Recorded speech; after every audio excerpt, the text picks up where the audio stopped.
BJP சேர்ந்த MLA தான் வந்து பண்றாருன்னு பார்த்தா காங்கிரஸ் சேர்ந்த. அப்ப அவர் என்ன சொல்றாருன்னா, தர்மசாலா என்பது புண்ணிய தலம், அந்த புண்ணிய தலத்திற்கு தீங்கு விளைவித்தால் நான் சும்மா இருக்க மாட்டேங்கிறாரு. புண்ணிய தலத்தை சுத்தி தான் இவ்வளவு பேர் படுகொலை பண்ணி அவங்க வந்து புதைச்சு வச்சிருக்காங்க. அப்ப அதுக்கு பதில் எதுவும் சொல்ல மாட்டாரா? இல்ல, அது அவருக்கு தேவையில்லை.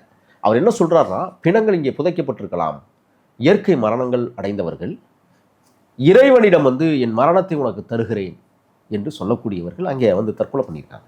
சரி, தற்கொலை பண்ணிக்கிறவங்க அத்தனை பேரும் இவ்வளவு எப்படி புதைச்சு வச்சிருப்பாங்க?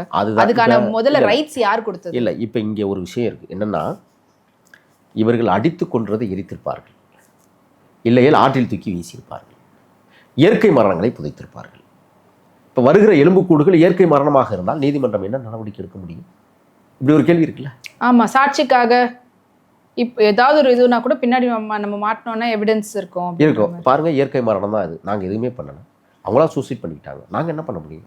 கோயிலுக்கு வந்தவங்க சூசைட் பண்ணிட்டா நாங்கள் எடுத்து புதைச்சிட்டோம், போலீஸ் ஸ்டேஷனில் தகவல் சொல்லிட்டோம். ஏன்னா அவங்க கிட்ட தான் ஆசிட் மூலியமா முக்கியம் எடுக்கணும்னு நினைக்கும் போது எல்லாரையுமே அப்படி பண்ணியிருக்கலாமே தாராளமாக. அது மட்டும் இல்லை, இப்போ எஸ்ஆர் விஸ்வநாத்ங்கிற பாரதிய ஜனதா கட்சி எம்எல்ஏ அவர் என்ன சொல்கிறாருன்னு சொன்னால், எலகங்கா அப்படிங்கிற இடத்துல இருந்து தர்மசாலா வர நாங்கள் காவி பேரணியை நடத்துவோம்